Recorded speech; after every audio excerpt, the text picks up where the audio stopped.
अरे वो तो जल रहे हैं बोले, लड़का जैसा बोला उसको वहां पर सीट करके फिर से मैंने ढूंढने किया तो हमारे लड़कियों का रेप हो रहा था। 14 साल की छोकरी, 15 साल की छोकरी, 18 साल की छोकरी, 20 साल की छोकरी को काट काट के इन्हें फेंक रहे थे, रेप करके मजाक करके इन्हें तलवार से काट के फेंक रहे थे। इस तरह मेरे नजरों देखे हैं और मैं किसी के सामने बोलूं तो रब सुनता है। मेरे कोई शौक नहीं है पैसों का वगैरह, कोई शौक नहीं है।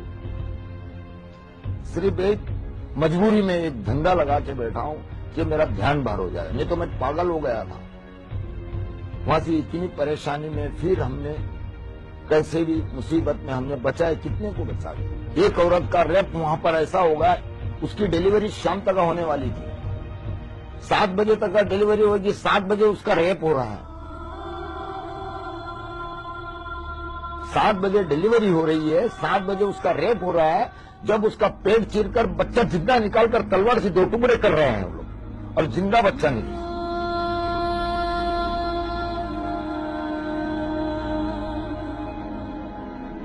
तलवार से पेट चीरकर बच्चा निकाल के 2 टुकड़े करे, हमारे नजरों से देखते हुए। 4-5 साल का लड़की क्या की,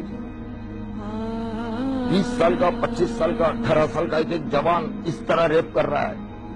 12 साल 14 साल की छोकरी को लंगी करके रेप कर रहा है। चिल्ला रही है बच्ची, अब्बा अम्मा बचा लो।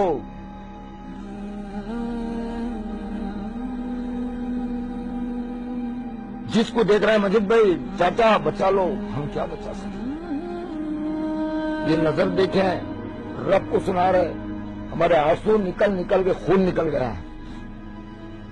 मेरे बीवी बच्चे, 3 लड़के 3 लड़कियां और मेरी बीवी ये मर गए हैं। हमारा लड़का पूरा 20% जला हुआ है, यासीन।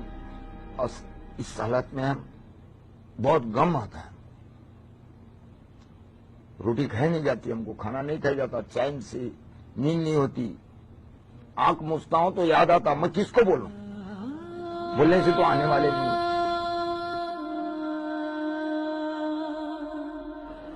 आज भी डर लगता है?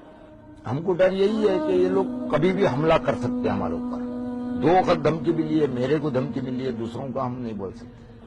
आपके ऊपर उसके बाद भी जानलेवा हमला हुआ है? हाँ, उसके बाद भी हुआ है, 2 फेरी। एक रास्ते में हुआ है, 2 फेरी मेरे घर पे हुआ है। ऐसा क्या हुआ था?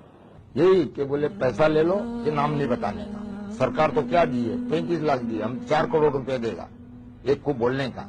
नाम नहीं बोलने का? नाम नहीं बोलने का कोर्ट में। हमने तो नाम बता दिया, हमको रुपया प्यारा नहीं है, हमारे बीवी बच्चे प्यारे हैं, हम झूठ क्यों बोले।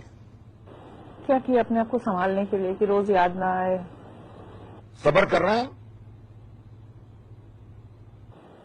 आपको लगता है सब्र का फल मिलेगा? मिलेगा। हम तो जज साहब को बोला है कि जज साहब इसका अंत यही आएगा, जिसने करा है उसको सजा मिलना चाहिए, कि आइंदा से नहीं कर सके। और गुजरात के अंदर क्या कहीं भी कोई भी गांव में भेदभाव नहीं होना चाहिए।